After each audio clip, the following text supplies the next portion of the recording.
Today, we're going to talk about what surgical reconstruction option I chose to rebuild my breast. They're going to go in to my abdominal and they're going to remove like an all-day procedure. Yes, that's what I'm opting for. Stay tuned. Go ahead and hit subscribe. Let's walk this journey together. Hey everybody, welcome to my YouTube channel, Black and Healthy. All right, y'all. So I opted for something called the DIEP flap, DIEP flap. What that is that my plastic surgeon, they perform these procedures. They're going to go in to my abdominal, my tummy, and they're going to remove skin. They're going to remove tissue, blood vessels, fat. They're not going to mess with the muscle, and they're going to implant it. They're going to sew the blood vessels on and put that tissue in my breast. And it's a long procedure, like an all-day procedure. Like my surgeon said, the reason I chose this particular procedure was because it's the most natural appearance and feel. It's going to feel more natural, like a natural breast versus an implant and so forth. So yes, that's what I'm opting for. And that's going to take place a week after my mastectomy. So I remember I told you guys in the last video, I'm having a mastectomy, and it's called skin sparing mastectomy. That's where they go in and they'll remove all of the original breast tissue, the blood vessels, all the way down to the chest wall. So I will be flat like a cardboard box.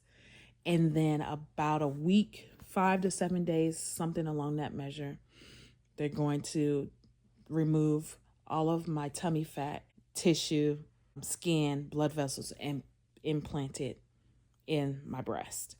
And so I'm looking forward to it. It's almost like a tummy tuck in a sense. So I'm excited about that because I've had 3 babies. And so there is quite a bit of residual skin and fat from carrying large babies. My largest baby was 10 pounds, 11 ounces. I feel like I'm getting a 2-for-1 with this particular procedure.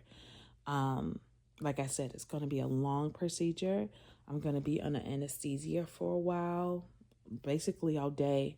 And from what my surgeon told me, that the anesthesia that she's choosing to use for this procedure will be with me for at least 3 to 4 days. So that's a lot to process. I'll have to stay in ICU 3 days after the procedure just to ensure that everything is working how it should, that my body is accepting of the tissue and not rejecting the tissue, making sure that I'm able to have a bowel movement. I want to make sure that I'm not having any excessive bleeding. I will have about 4 drains attached to my body to help suck all of the excessive fluid out of my body. So that it's not building up in my body cavities. You want all of that fluid to come out so that I can continue to heal like I should. And so, yeah, I'm looking forward to this D-flap, DEIP flap. It's becoming popular. It's not that popular, but it's on the rise. A lot of women are using this reconstructive procedure to kind of move on with life. I'm grateful. It didn't take me long to decide. I knew I didn't want a foreign body in my body for the rest of my body. And plus there's a lot of maintenance with that. If you get any type of implant, you have to come back within, I guess, 5 to 10 years for a redo. Like they reinsert a new formed either saline implant or a gel-like implant. And I knew I didn't want to have to deal with this in the future. And then you also have to think about if it ruptures. I have 2 boys. They jump on me all the time. And I just didn't feel like that was the option for me. Although this is a long procedure that I'm choosing to do, I'm hopeful. And like I said, it's the most natural, it's long-term. I've definitely watched other videos and try to get as much knowledge. I've talked to a few people who actually have had this procedure done and they're doing well.